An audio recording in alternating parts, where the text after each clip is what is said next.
Dans quelques jours, on va assister à l'événement le plus important de l'année en trading, à savoir les élections présidentielles américaines. On va parler des monnaies, des taux d'intérêt, de l'inflation, des matières premières, tout va bouger en fonction des résultats. Si tu me connais pas, je m'appelle Brieux, je suis trader indépendant, et nous les traders, on attend les élections avec impatience. C'est un vrai feuilleton, tout le monde ne parle que de ça depuis un mois, les candidats sont passés dans des podcasts, ils ont fait des campagnes vraiment marrantes, enfin surtout Trump qui allait travailler à McDo et qui a dansé avec un gilet jaune sur scène.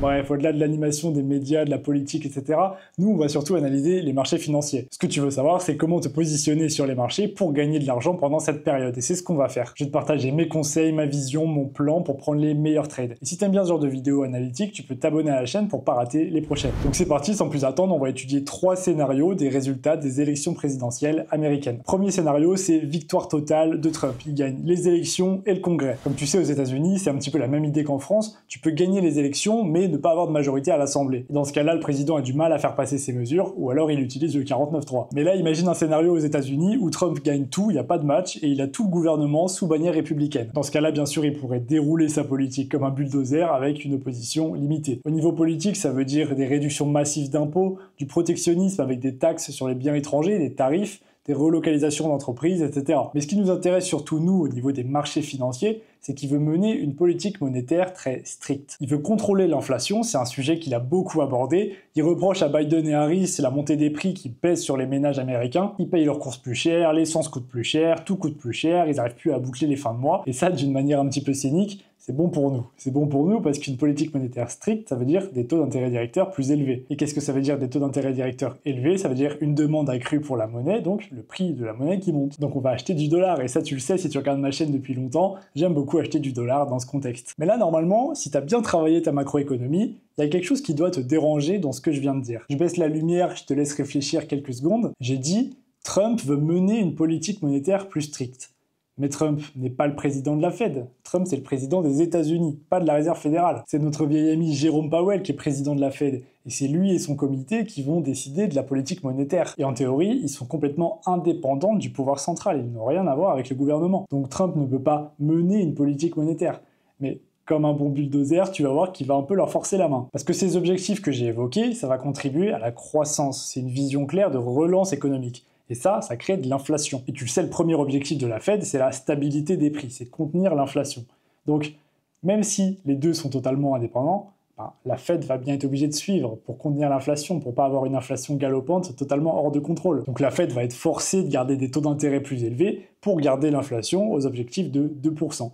Donc ça fait le jeu du dollar, bien sûr, ça fera une demande plus élevée, et nous, on va en acheter. Pour résumer les grands points, Trump veut une politique fiscale hyper avantageuse pour les entreprises, ce qui va réduire leurs coûts, donc potentiellement augmenter leur compétitivité, et quand la compétitivité augmente, ça attire des investissements étrangers, donc de la demande pour le dollar. Ensuite, en ce qui concerne les tarifs, les taxes sur les biens importés de l'étranger, eh bien évidemment, les pays exportateurs vers les États-Unis ne sont pas stupides. S'ils se font taxer, ça va se répercuter sur le prix du bien. Donc si le prix augmente, naturellement, la demande pour ces biens étrangers va baisser et la demande locale pour des produits américains va augmenter. Ce qui fait que la demande pour le dollar augmente également. Pourquoi? Parce que tout simplement, quand les importations diminuent, ça améliore la balance commerciale. Et une meilleure balance commerciale, ça diminue la demande pour les monnaies étrangères relativement au dollar. Et comme tu le sais, en trading, c'est toujours relatif. C'est toujours le dollar contre les autres monnaies. C'est pas en soi, c'est pas dans un vide. C'est surtout que ça va fragiliser les pays qui sont contre les États-Unis, qui exportent d'habitude vers les États-Unis, Canada, Mexique, Chine, etc. Et dans tout ça, ça peut aussi augmenter l'inflation. Parce qu'en théorie, c'est super, ça augmente la demande pour les biens locaux, mais si les entreprises américaines ont des coûts incompressibles, ou que ça coûte juste plus cher de produire localement qu'à l'étranger, ce qui est beaucoup le cas, les entreprises chinoises sont compétitives, même d'autres pays en Asie, ça crée de l'inflation, tout simplement, ça va coûter plus cher de produire localement, et l'inflation, encore une fois, c'est bon pour nous. Si tu as bien suivi, inflation, ça fait que les taux d'intérêt vont rester élevés plus longtemps, donc la demande pour le dollar va rester élevée plus longtemps. Donc là, tu as entendu pas mal de fois la phrase « il y a de la demande pour le dollar ». Mais surtout, ce qu'il faut comprendre, pour préciser ce que je viens d'évoquer sur le fait que c'est pas de la demande pour le dollar en soi, c'est que c'est relatif aux autres monnaies, il faut toujours avoir en tête que les investisseurs, c'est des agents économiques rationnels et ils vont essayer de minimiser leurs risques et maximiser leur rendement. Donc ils vont potentiellement vendre leurs réserves en euros, en dollars canadiens, en dollars australiens, pour les placer en dollars. C'est ça qui fait que ça fluctue sur le marché Forex. Donc en tant que trader, quand t'entends ça, t'entends short euro-dollar, short Aussie-dollar, long dollar yen, dollar CAD,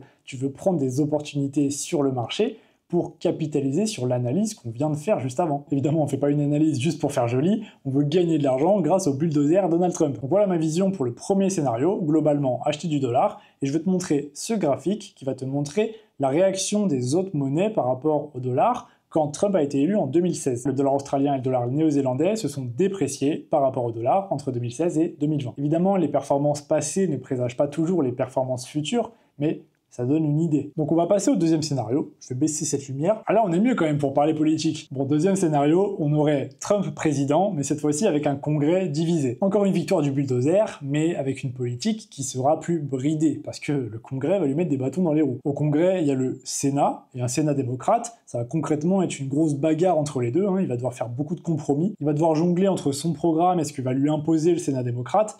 Donc il y aura toujours la même vision, mais moins prononcée. Les réformes fiscales seront plus modestes, le protectionnisme sera moins profond, il aura globalement un champ d'action moins important.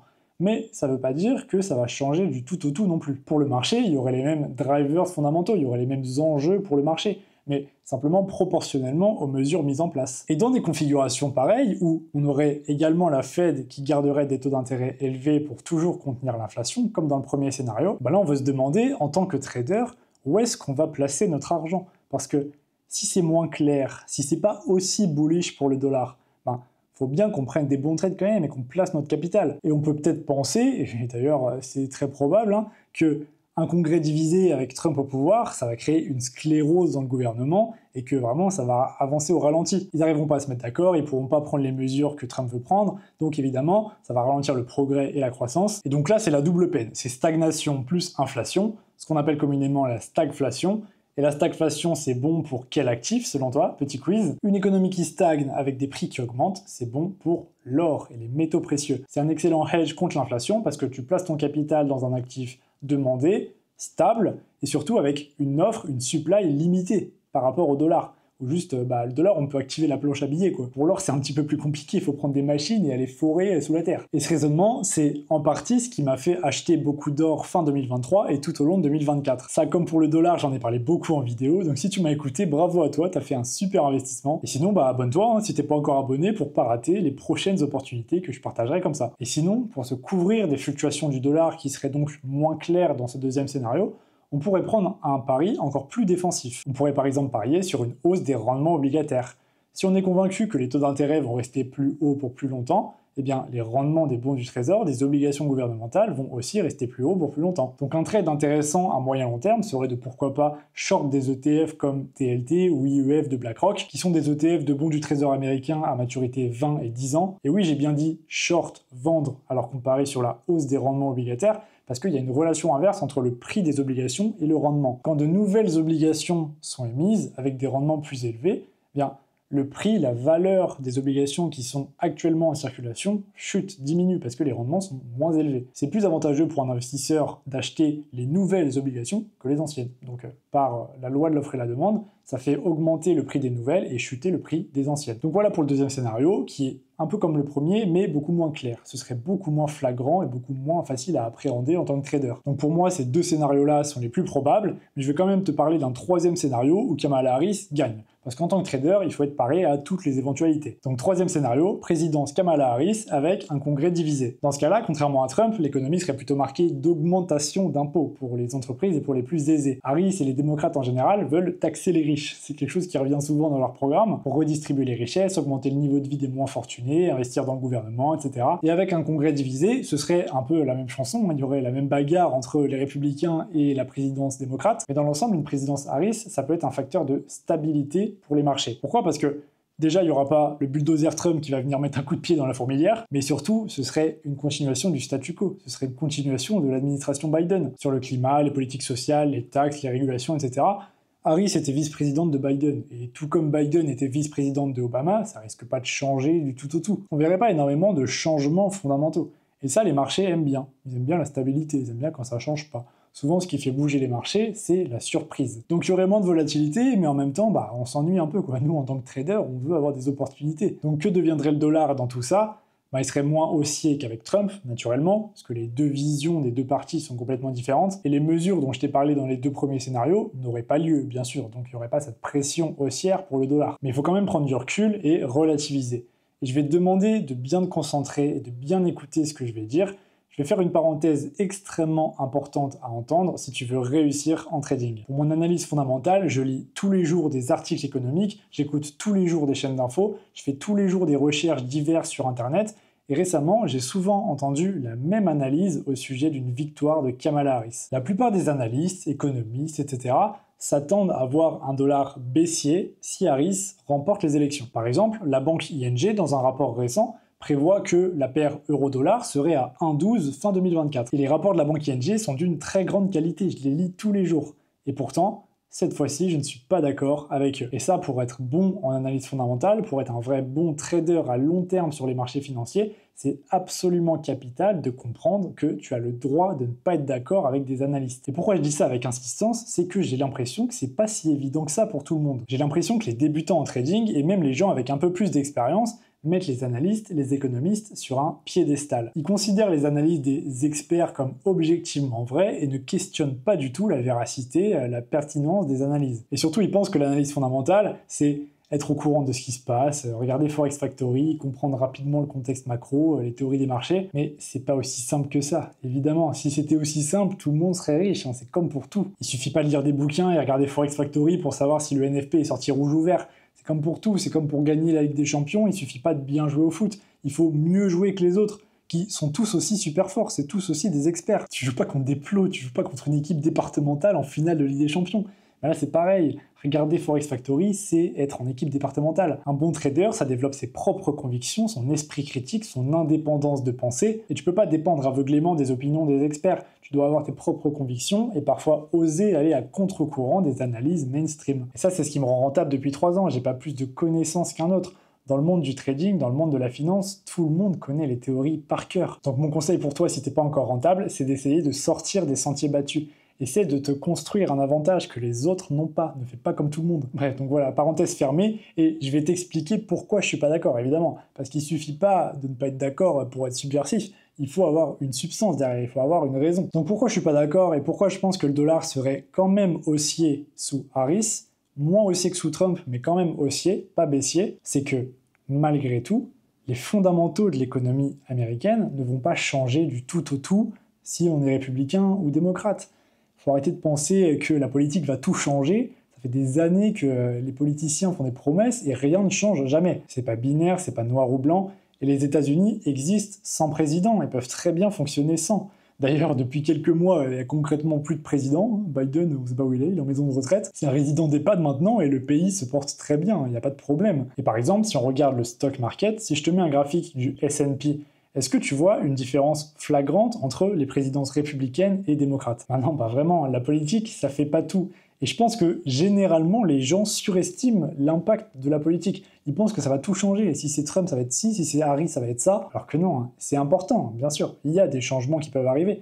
Mais faut pas tomber dans le marketing des politiciens qui disent « Ah, si tu votes pas pour moi, c'est la fin du monde ». Les politiciens disent beaucoup de choses, font beaucoup de promesses, et au final, ils le font jamais. Ils font jamais ce qu'ils disent. Ça, tu le sais très bien, je pense, tout le monde le sait. Donc moi, ce que je fais, c'est qu'au lieu de regarder les analystes, les journaux, etc., je regarde les fondamentaux de l'économie. Je regarde les caractéristiques actuelles qui produisent réellement l'économie américaine. Je regarde l'inflation, la dette, le taux de chômage, le PIB. J'essaye de passer le moins possible par le prisme politique, et ce que je vois, c'est une croissance solide, un marché de l'emploi solide, une inflation relativement élevée. Et les 4 années de Biden ont été haussières pour le dollar. L'Amérique a imprimé des milliers de milliards de dollars à n'en plus finir, à augmenter la masse monétaire comme jamais vu, ce qui a provoqué beaucoup d'inflation. Ça a poussé la Fed à augmenter les taux d'intérêt directeurs, donc le dollar s'est fortement apprécié contre l'euro, le yen. Et ça d'ailleurs, petite anecdote, long dollar yen et short euro dollar, c'était mes toutes premières positions en trading. Donc je dis merci à Biden d'une certaine manière, et tu vois que peu importe le résultat de l'élection, eh bien, tu saisis l'opportunité qui s'offre à toi. Et comme j'ai dit un petit peu plus tôt, si Harris passe, c'est la continuation du statu quo, c'est la continuation de l'administration Biden.